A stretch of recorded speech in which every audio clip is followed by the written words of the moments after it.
হারাম পদ্ধতিতে সমস্যার সমাধান করবে? আচ্ছা, তোমরা যে ও টাকা ফেরত দেবে, সেই টাকা যদি তোমরা লোন না নিয়ে কিস্তির জন্য জমা করো, তাহলে এই সমস্যা হলে পরে ওই টাকা দিয়েই তোমাদের সমস্যার সমাধান করতে হবে, আর তোমাদের হারাম পদ্ধতিতে সমস্যার সমাধানও করতে হবে না। আচ্ছা, এটা কি করে হারাম কাজ হলো? আমরা কিছু টাকা নিয়ে সেটা আস্তে আস্তে কিস্তিতে ফেরত দিই, তাতে অসুবিধা কি আছে? আমি তো কিছুই বুঝতে পারছি না। তোমরা এই পার্থিব জগতে অনেক চাকচিক্য দেখেছো। আজ আমি তোমাদের কিছু প্রশ্ন করব, তোমরা তার উত্তর দেবে? হ্যাঁ, অবশ্যই উত্তর দেব। আচ্ছা, তোমরা কুকুর দেখেছো? হ্যাঁ, দেখেছি। আচ্ছা, তোমরা বলো তো, কুকুরের বছরে কয়টি বাচ্চা হয়? সকলেই জানে কুকুরের বছরে 4 থেকে 5টি করে বাচ্চা হয়। আর বড়, গরুর বছরে কয়টি বাচ্চা হয়? সকলেই জানে একটি বাচ্চা হয়। তোমাদের কথার মাধ্যমে এটাই প্রমাণ হলো যে কুকুরের বছরে 4 থেকে 5টি করে বাচ্চা হয়, কিন্তু আমাদের কোনো কাজে আসে না, কিন্তু সংখ্যায় অনেক বেশি জন্মায়। গরুর সংখ্যায় অনেক কম, কিন্তু আমাদের কত কাজে আসে।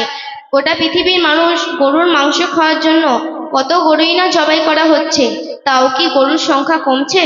হ্যাঁ, তুমি ঠিকই বলেছো। গরু কম বাচ্চা দেওয়ার সত্ত্বেও গরুর সংখ্যা কমছে না, কিন্তু কুকুর বেশি বাচ্চা দেওয়ার সত্ত্বেও কুকুরের সংখ্যা কম। আচ্ছা, তোমরা বলো তো, ওই টাকা নেওয়ার পর কি তোমাদের সংসারে কোনো উন্নতি হয়েছে? এটা কিন্তু ঠিকই, ওই টাকা নেওয়ার পর আমাদের সংসারে কোনো উন্নতি হয় নাই, বরং উল্টে ক্ষতি হয়েছে।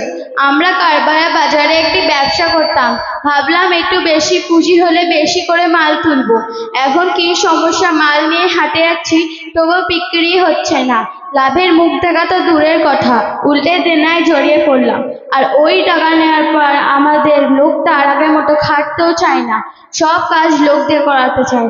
ছেলেমেয়েরা প্রাইভেটের টাকা, মক্তবে বাচ্চাদের মাহিনাটাও দিতে পারছি না। এর থেকে লজ্জার আর কি হতে পারে? তোমাদের কথার মাধ্যমে এটাই প্রমাণ হলো যে হালাল সম্পদে বরকত আছে ও হারাম সম্পদে বরকত নেই। আর তোমরা যতই বলো না কেন ওই টাকা নেওয়ার পর তোমাদের সংসারে উন্নতি হয়েছে, তা দ্বারা আমি বলবো তোমাদের উন্নতি তো দূরের কথা, উল্টা আরো ক্ষতি হয়েছে। এটা আল্লাহ তাআলা কুরআনুল কারীমের মধ্যে বলেছেন, ইয়া আইয়ুহাল্লাযীনা আমানু লা তাকুলুর রিবা, অর্থ ঈমানদারগণ তোমরা সুদ খেও না। আরো অনেক জায়গায় কোরআনের আয়াতে অনেক কিছু লেখা আছে, সেগুলি বলার এখন আমার সময় নেই। আর এটা হাদিসে উল্লেখ করা আছে যে সুদযুক্ত খারাপ কাজ করা আমাদের সম্পদে বৃদ্ধি করে না, তার শেষ পরিণতি হয় নিশ্চয়তা।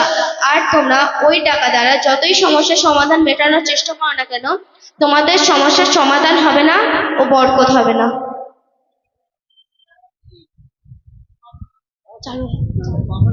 হ্যাঁ, তুমি ঠিকই বলেছো। যখন থেকে লোন না আরম্ভ করছি, তখন থেকে সংসারে অশান্তি শেষ নাই।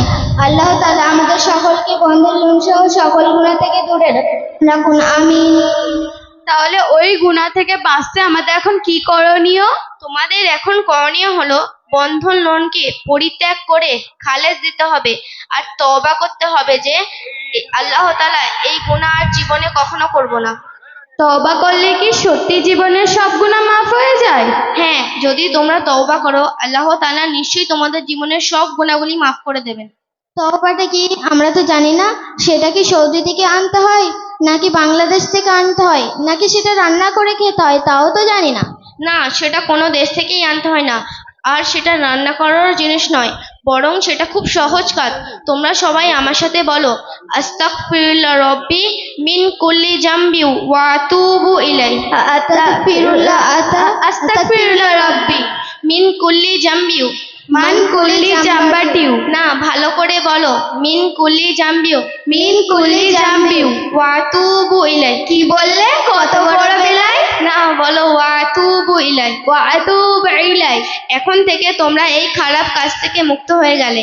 এখন থেকে তোমরা নামাজ পড়বে এবং দিন শিখবে। অবশ্যই, এবার থেকে আমরা নামাজ পড়ব এবং বন্ধন লোন থেকে দূরে থাকব।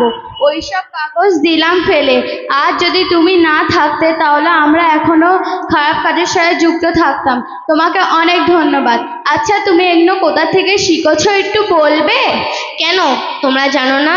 ওই দেখো, দক্ষিণ কেরালা ভুতাই শেখ মসজিদ, সেখানে একটা ইসলাহ লিসান বলে মক্তব চলে, সেখানকার হুজুরদের থেকেই আমি এগুলো শিখেছি। ও ও ও আচ্ছা, তাই জন্য প্রত্যেকদিন সকালবেলা দেখি অনেকগুলি বাচ্চা ও বাচ্চিরা মৌমাছির মধু সংগ্রহ করার মতো করে গুনগুনিয়ে যায় আর আসে। তাহলে তুমি ওখানেই পড়ো? হ্যাঁ হ্যাঁ, আমি ওইখানেই পড়তে চাই। তাহলে আমরা তোমার সাথে যেতে চাই। এর জন্য কি করতে হবে? এর জন্য আমাদের মক্তবের কমিটির লোকের সাথে যোগাযোগ করতে হবে ও তোমাদের ভর্তি হতে হবে।